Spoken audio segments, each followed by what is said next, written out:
Þetta á að vera svo skorinort hjá okkur að ég þori ekki annað en að byrja bara og svara nei. En ætla svo aðeins að bæta nokkrum orðum við. 62. grein stjórnarskrárinnar brýtur ekki gegn trúfrelsi og væri raunar vandséð hvernig ákvæði þetta ætti að geta réttlætt slíkt.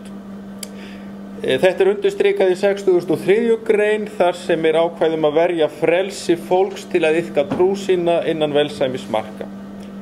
Sé litið á norsku og dönsku stjórnarskrána má sjá nokkuð sambærileg ákvæði.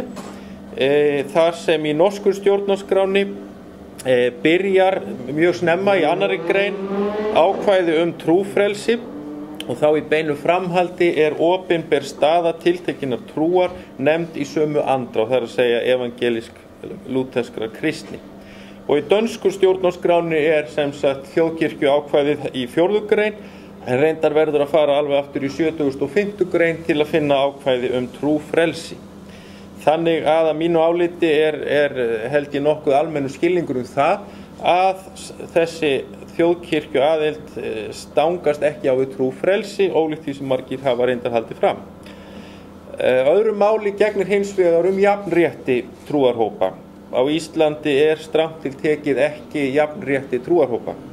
60. og 2. greinin vissulega ekki skilyrði fyrir því að þjóðkirkjan búi við ákveðið forskot á við önnur trúfélög, en hún staðfestir sérstöðu þjóðkirkjunnar.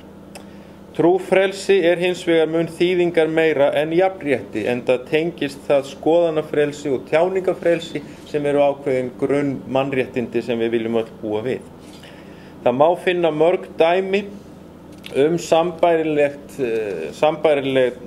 dæmi svona ójafnrétti í þessum anda, og stærstu til dæmis stjórnmálaflokkar hafa eðlilega forskot á hina þegar kemur að myndun ríkisstjórna og nefnda á Alþingi, og þjóðkirkjan hefur að sama skapi algera sérstöðu gagnvart öðrum samtökum og félögum í landinu, hvort sem þau byggja á trúarafstöðu, stjórnmálaskoðun, hagsmunum eða tilteknum sérkennum.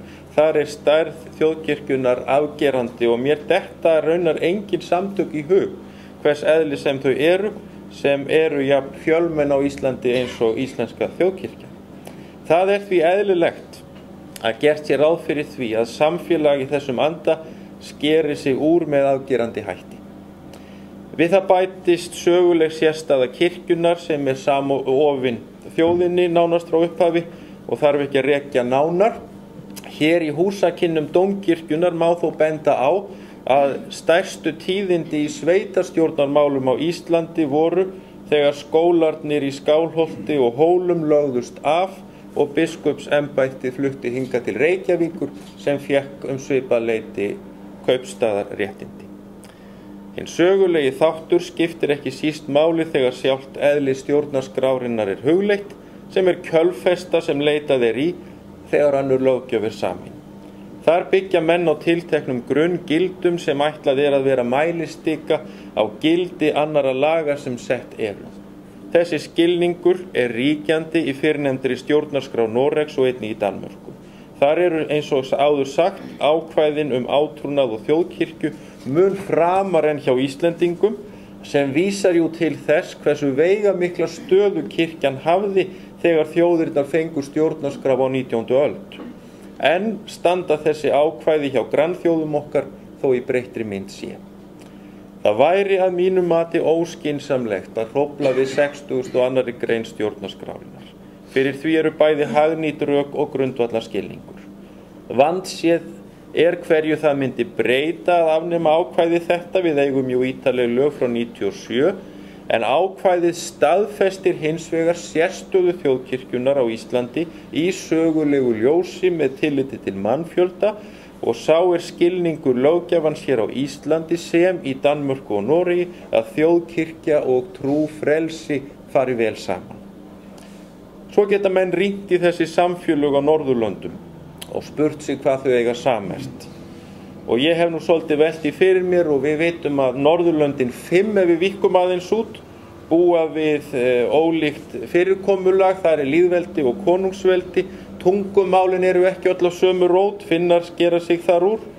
og einhver fleiri dæmi mætti nefna það hvað þessar þjóðir hafa nú fetað að ýmsu leyti ólíka leið. Eitt eiga þau þó sameiginlegt og það að þau hafa öll lagt ríka áherslu á frjálslynda þjóðkirkju og almennt trúfrelsi.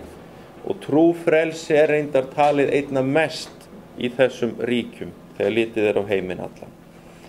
Það ekki í anda þess hvernig Norðurlöndum hefur tekist að tengja saman auðuga sögulega hefð við nútímalegt frjálst samfélag. Þetta tvennt hlýtur að fara saman í endurmati Íslendinga og stjórnarskráni hvenær svo sem það fer fram.